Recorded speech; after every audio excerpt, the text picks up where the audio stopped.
ગુજરાતમાં દારૂ પ્રતિબંધ છે અને તેને લઈને દારૂ ઘુસાડવા માટે અલગ અલગ કિમિયાઓ કરવામાં આવતા હોય છે, પરંતુ આવા કિમિયાઓને પોલીસની પારખું નજરથી પારખી લેવામાં આવે છે અને તેનો પર્દાફાશ કરી કાયદેસરની કાર્યવાહી હાથ કરવામાં આવે છે। આવી જ રીતે મોરબી એલસીબીને બાતમી મળી હતી કે વાંકાનેર જડેશ્વર રોડ ઉપર આઈસર જે પૂંઠાની આડમાં અંગ્રેજી દારૂ લઈને નીકળવાનો છે, ત્યારે પોલીસ દ્વારા ચોક્કસ બાતમીના આધારે વાંકાનેર જડેશ્વર રોડ ઉપર રાતી દેવડી ગામ નજીક આવેલ સંગમ વોટર પાર્ક એન્ડ રેસ્ટોરન્ટ પાસે રોડ ઉપરથી આઈસરના પૂંઠાના બોક્સની આડમાં ચોરખાનું બનાવી તેમાં છુપાવેલી રાખેલ ઇંગ્લિશ દારૂની કુલ બોટલ નંગ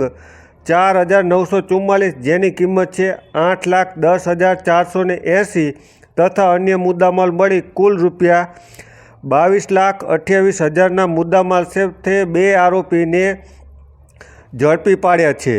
પોલીસે શબ્બીર ઉર્ફે સબ્બો કાસમભાઈ જામ મિહાણા ઉંમર વર્ષ 39 રહે ધાંગધ્રા અને શોએબ ઉમરભાઈ જામ મિયાણા ઉંમર વર્ષ 40 રહે ધાંગધ્રા આ બંને આરોપીની ધરપકડ કરી છે અને પોલીસની પૂછપરછમાં મેહુલ ગોવિંદભાઈ સાબરિયા રહે થાનગઢવાળાનું નામ ખુલતા તેને પકડવા માટે પોલીસે ચક્રો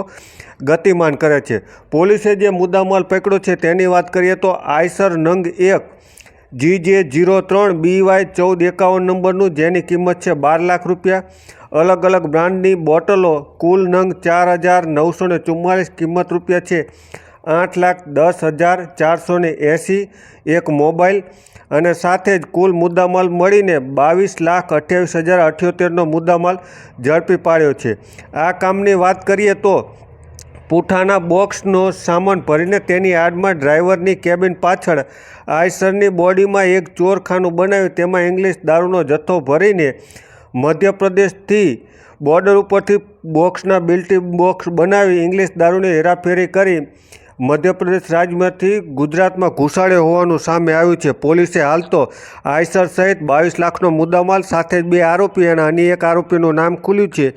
જેને ઝડપી પાડવા માટે ચક્રો ગતિમાન કર્યા છે।